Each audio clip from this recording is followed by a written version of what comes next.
Ok, nesta videoaula vamos falar um pouco sobre a validação de certificados de calibração ou verificação meteorológica dos equipamentos. Normalmente, quando as entidades que são nossos fornecedores não estão acreditadas para determinado âmbito ou os certificados não são conclusivos, nós temos que efetuar uma validação dos resultados.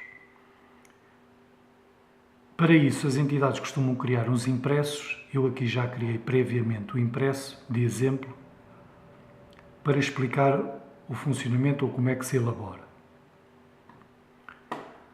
Aqui na parte dos dados iniciais, portanto, tem que se colocar o número de série do equipamento para identificar o equipamento, o certificado que estamos a validar e a data da calibração. Desculpe, data da calibração. Depois, um outro aspecto que é preciso ver é o estado como o equipamento chega, portanto, se a legibilidade dos dígitos está conforme ou não, o estado geral do equipamento e os dados do equipamento no próprio certificado. No final da validação, nós efetuamos a conclusão da validação. Em qualquer dos casos aqui destas opções, nós temos aqui, criei, digamos, previamente, se estes aspectos estão conforme ou não conforme. Como é que se cria esta parte da célula? Nós escrevemos em 3 células que vão ficar fora do impresso em si. Portanto, reparem que está fora da margem do impresso que vai ser, digamos, feita a impressão. Temos aqui 3 células. Uma em vazio, uma a dizer conforme e uma a dizer não conforme. Nós colocamos sobre a célula que queremos colocar estas opções, colocamos lá em cima o cursor, vamos aqui a dados, validação de dados. Aqui nesta opção pomos lista e aqui ao picar vamos selecionar a lista que escolhemos. E reparem que ficou a lista aqui definida. Fazemos o OK. E então reparem que já apareceu ali a célula com as 3 opções. Pronto. Isto é uma das partes. Portanto, estas situações estão colocadas nestas 4 células. Nesta, na parte dos dados do equipamento, nos dados do equipamento no certificado e depois na conclusão da verificação, que é só efetuada no fim. A data de análise é automática, portanto está bloqueada.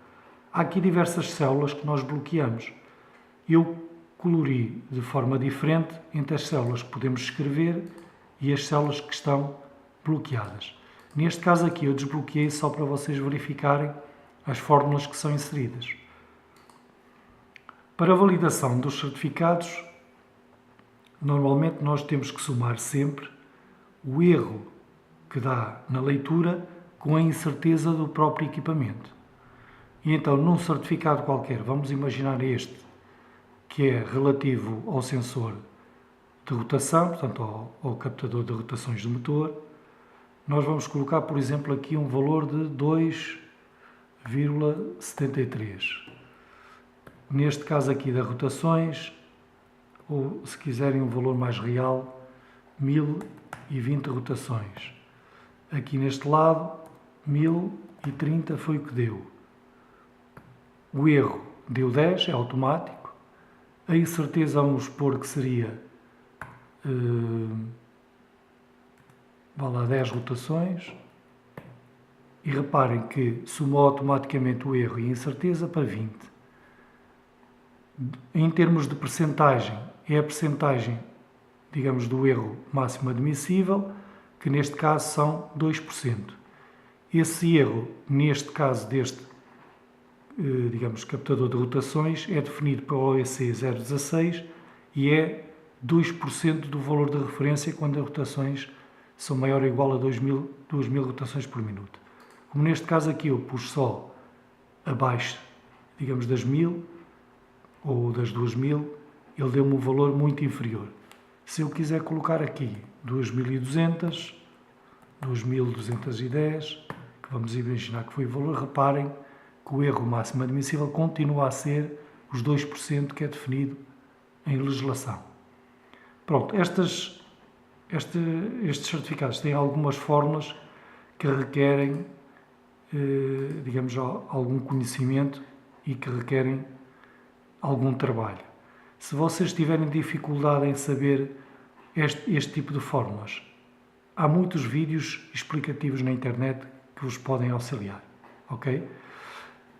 Para trabalhar depois no final um pouco melhor, digamos, o impresso em si, nós podemos ocultar estas colunas que não nos interessam e que têm estes dados que nós colocamos aqui à parte. E então nós selecionamos a última coluna, fazemos Ctrl Shift para a direita e vamos aqui a formatar, ocultar e ocultamos as colunas. E reparem que já só nos aparece as colunas que diz respeito à parte do nosso impresso. Aqui nas linhas podemos fazer a mesma coisa. Portanto, Ctrl Shift, neste caso para baixo, e fazemos formatar, ocultar linhas. E reparem que temos o impresso moldado só para aquela parte que utilizamos, ok? E pronto, esta videoaula é só para vocês ficarem com esta ideia de como se elabora a parte dos certificados de validação dos equipamentos.